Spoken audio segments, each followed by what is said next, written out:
What's up, everyone, and welcome to another episode of the Renewable Energy Smart Pod. I'm your host, Sean McMahon, and now that the calendar has turned to 2023, it's time to look ahead at what the coming year might have in store for the renewable energy industry. To peer into that crystal ball with me, today I'm going to be joined by a pair of executives from EDF Renewables, Tristan Grimbert and Raphael Declercq. Tristan is the president and CEO of EDF Renewables, while Raphael is executive vice president and serves as the CEO of their on-site solutions business unit, which operates under the Powerflex brand. 2023 is definitely going to be an interesting year for renewables. Elements of the Inflation Reduction Act should pick up momentum, but headwinds, including supply chain issues and transmission challenges, could make this year a tricky one for renewables. Tristan and Raphael are going to offer their insights on all of those topics and more. We're also going to dive into the work of Powerflex and how the efforts of Raphael and his team fit into EDF Renewables' overall strategy of not only generating renewable energy, but also helping end users optimize the storage and consumption of that renewable energy. Looking ahead at the schedule for this podcast, we've got a lot of great episodes coming down the pipeline. I've also got some exciting news about an additional podcast Smart Brief is preparing to launch. The Sustainability Smart Pod is coming your way soon, and that show is going to look at the people, technologies, and trends that are driving a variety of industries toward a more sustainable future. So lots of great stuff coming up in 2023, but before I kick off my conversation with Tristan Grimbert and Raphael Declercq from EDF Renewables, here's a quick word from the sponsor of today's episode, ABS Quality Evaluations. Get serious about sustainability.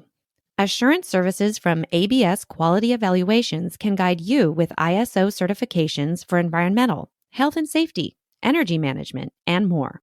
Our globally accredited experts can help you become energy efficient and save overhead costs. Go to www.abs-qe.com or click on the link in the show notes to learn more.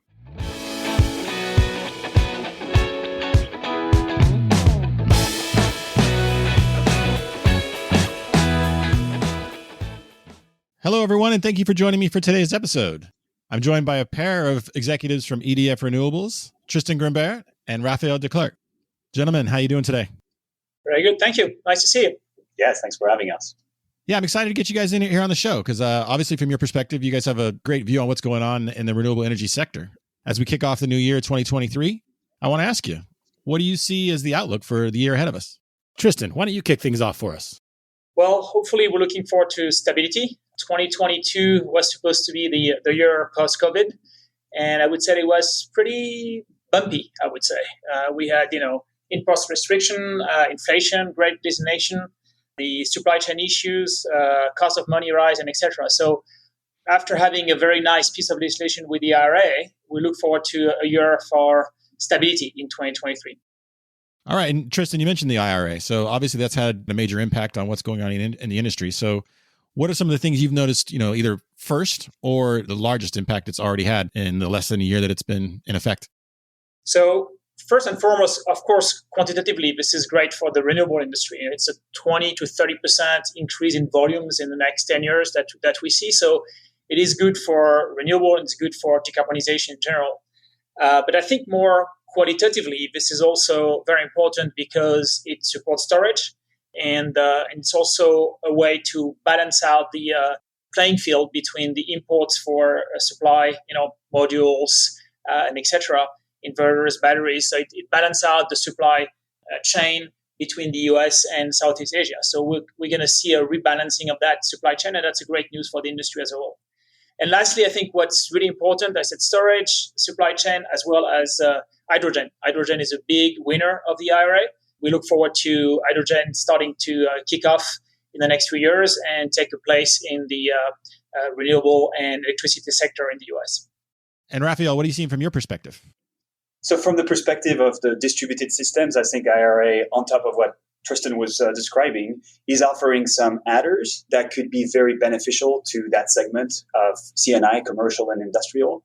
We can get more ITC, investment tax credit, if we're located in places that have lower income, if we're able to install systems that have a higher domestic content. Those will allow us to bring that energy where it's consumed. And we'll talk about this. This is really core to what EDF Renewables is doing here. Okay, and you're right. I definitely want to get into what's going on with Powerflex and what you and your team are doing. But before we transition away from just the broader picture, any areas of concern in 2023? I know, Tristan, you mentioned that supply chain issues we had and inflation in 2022. But looking ahead, are there any areas that those things persisting, or do you foresee any other new problems maybe cropping up? I'm hoping that the general business environment is going to stabilize in 2023. I don't see any major turbulences ahead of us. I think the main concern I have are related to the IRA itself. I think it's, as I said, it's a great piece of legislation, but there are a few things that are not in the IRA that are worth mentioning.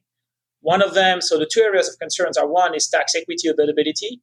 The amount of tax credit that are going to be needed for our industry to grow is pretty big.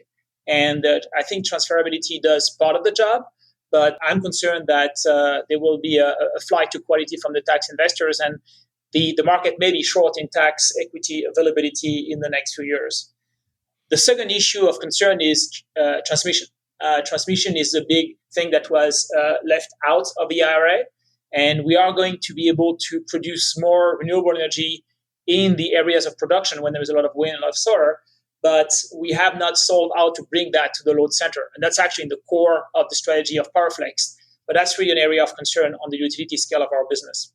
Now, Tristan, you mentioned earlier, the hydrogen and how the IRA is going to really kind of propel that. So why is that so important? And what are some of the areas you see where that's going to have the most use?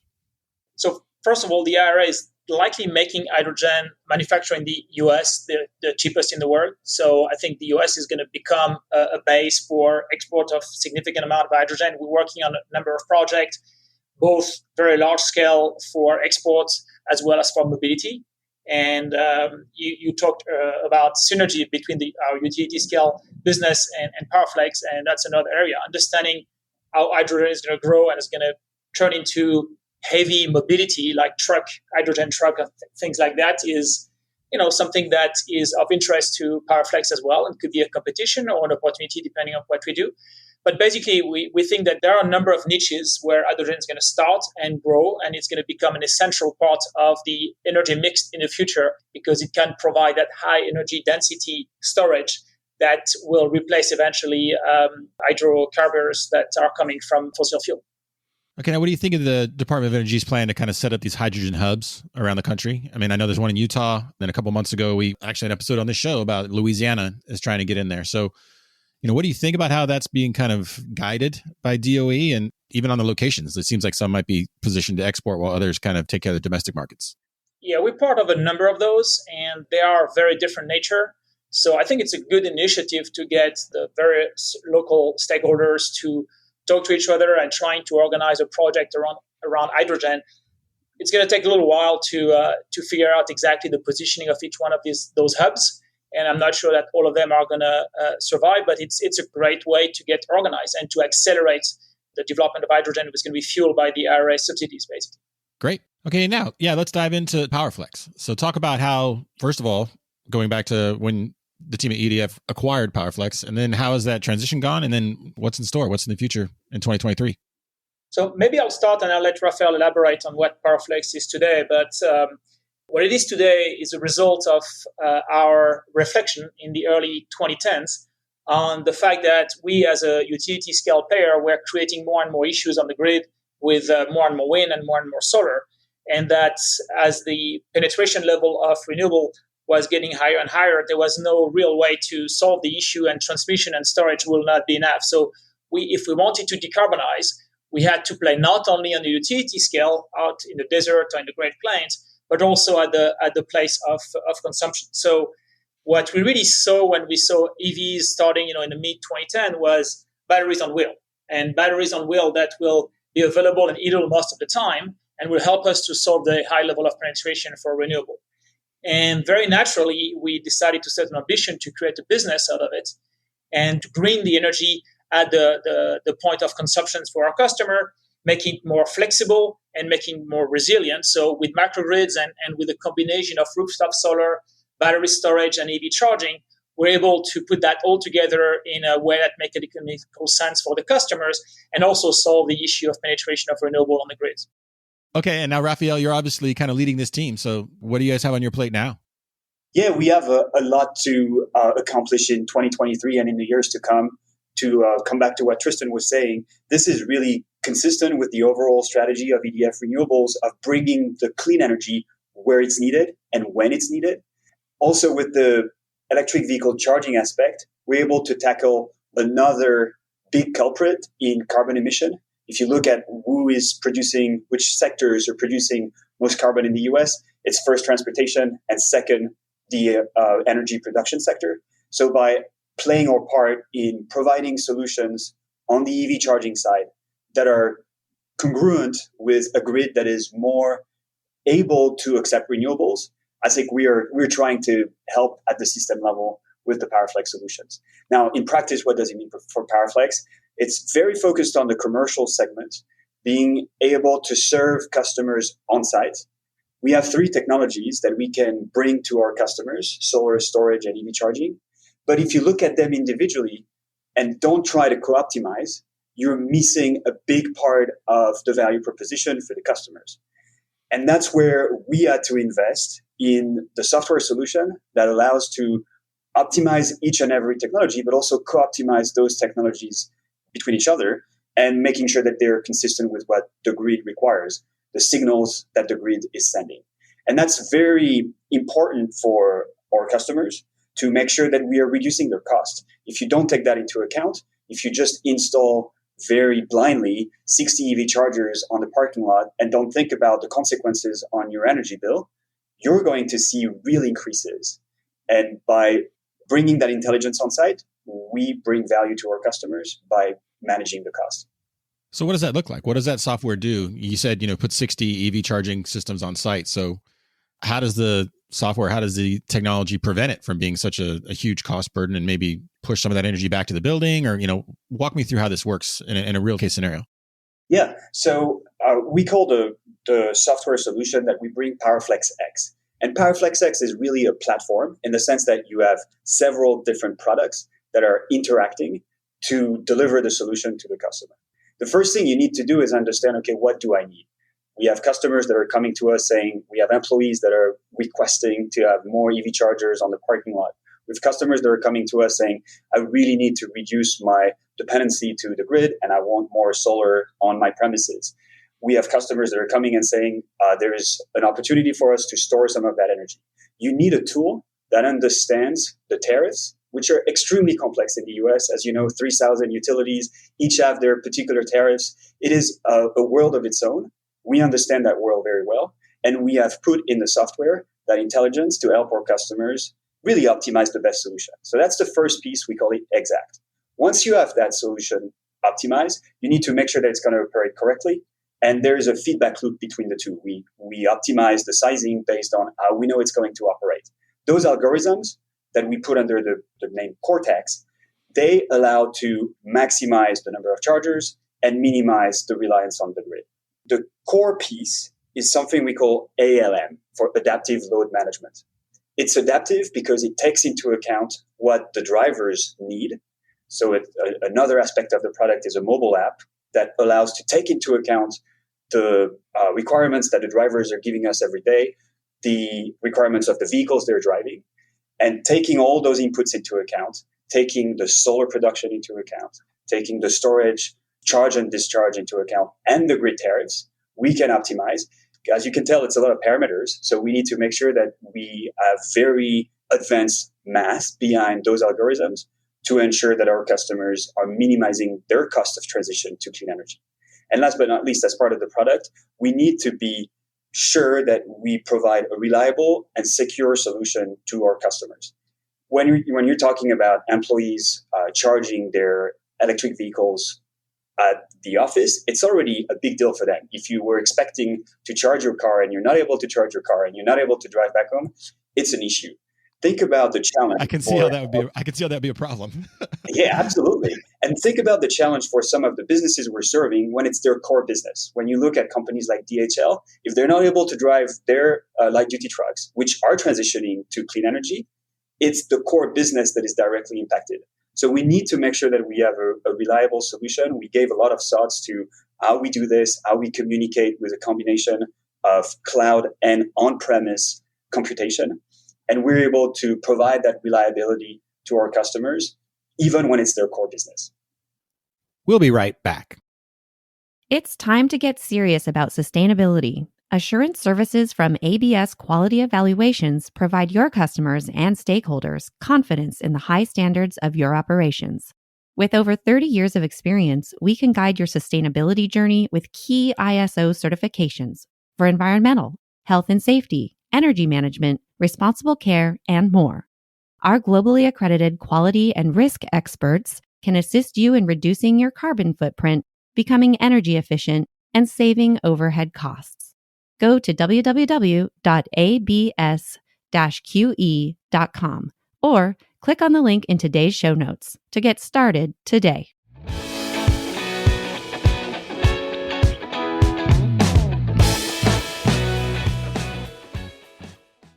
And now back to my conversation with Tristan and Raphael Declercq from EDF Renewables.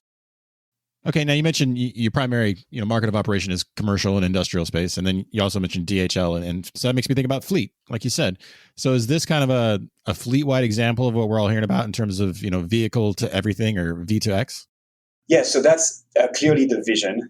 If you think about what Tristan was talking about earlier and how we can provide that flexibility at the end of the grid with those batteries on wheel, you have to be able to re-inject the energy that you may have stored while you were harvesting the sun when we are on peak. So if you look at California, which is probably the most advanced market, between 4 p.m. and 9 p.m., this is when you would want to be able to discharge the battery from the vehicles if they're not being used.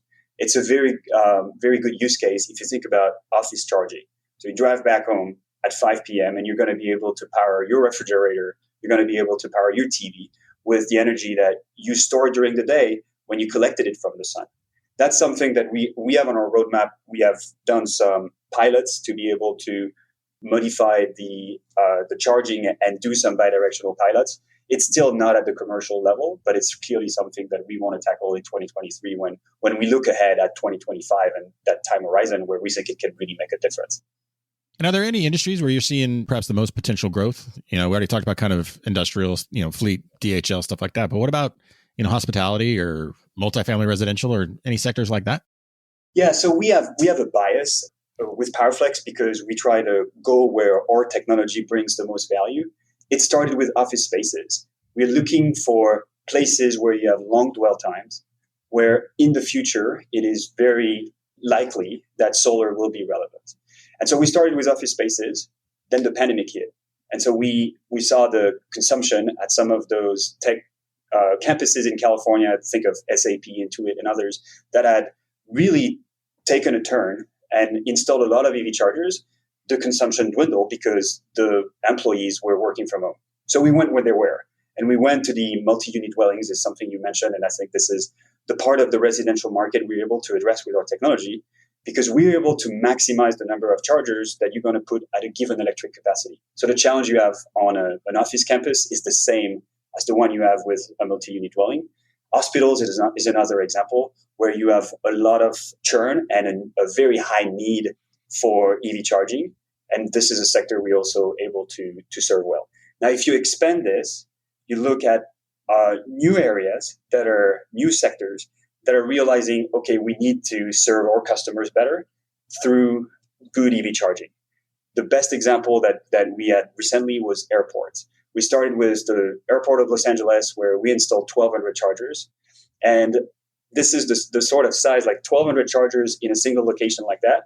It's very unique. I think it's probably still the largest EV installation at an airport in the world. But we're seeing other airports that are just following suit and realizing, yes, this is something we need for our customers. We don't want a charging solution where you have a wait list. People are gone for 3 days. We want very cost-efficient charging that is going to be optimized automatically. And that's where the solution we bring as immediate value for customers like airports. How does that work at an airport? I got to ask you. So, if I pull into an airport with my electric vehicle and I plug in and I go get on a plane, like you said, for 3 days, am I just occupying that charger the whole time? Or is there a rotation, or how does that work? Yes, no rotation. That's really our mantra. The wait list is not a feature, it's a bug. The best example we had was at hospitals in the operation room, surgeons that were looking at their phones because they were receiving alerts that they needed to move their cars. That's extreme, but that's real. And so you don't want that. What you want is ubiquitous chargers that are as cost efficient as possible and are going to be regulated lower based on the demand of each driver. So one driver may be gone for 3 days, but another one may be just commuting for the day, and they want their charge back at the end of the day. And that's what our technology allows to do well. Do they plug that in, I guess? Or, would the driver say, hey, I'm gone for a week, or hey, I'm going to be back at the end of the day? Yep. They do that through the mobile app. And that's a step today that is very user-friendly. You just do 2 steps on the app, and you say, okay, I'm going to be back in 8 hours, 6 hours, 72 hours. And we're going to take that into account to manage the charging. And what drives the customer behavior there is the price signal. Of course, you want the customer to input that information, and you can drive that by the pricing that you determine. And as you know, some of the charging places charge by the rental of the parking spots, some by the energy, and by making a combination of the two, we can adapt completely with the Powerflex app to what the customer needs. All right, so it sounds like Powerflex is doing a lot of really cool things in the marketplace, but how does Powerflex scale up from where it is now? So I think we're just starting to address the market. There's still a lot of sites that need to be equipped and a lot of parking lots that need to have, carports and EV charging. But once you do it at the site level, the next step is to aggregate the various sites that are themselves optimized so that you can provide services to the grid.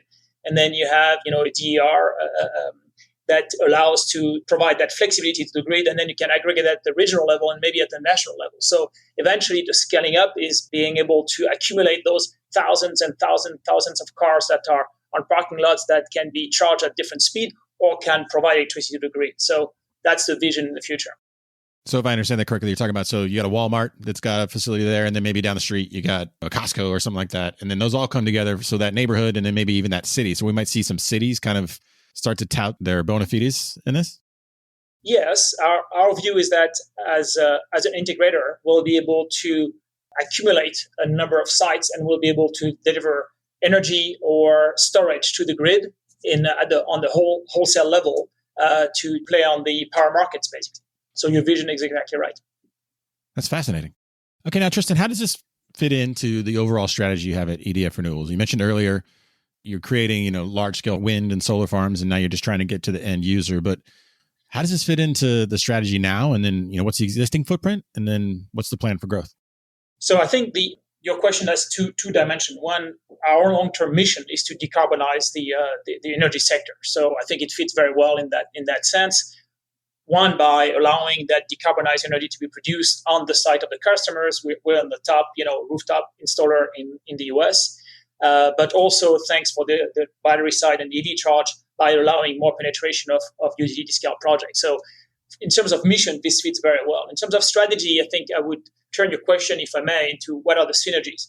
What we have seen is that we need to run Powerflex as a separate business unit, and it is because the churn is very quick and it's a very specialized business, and Raphael and his team have a lot of autonomy, of course.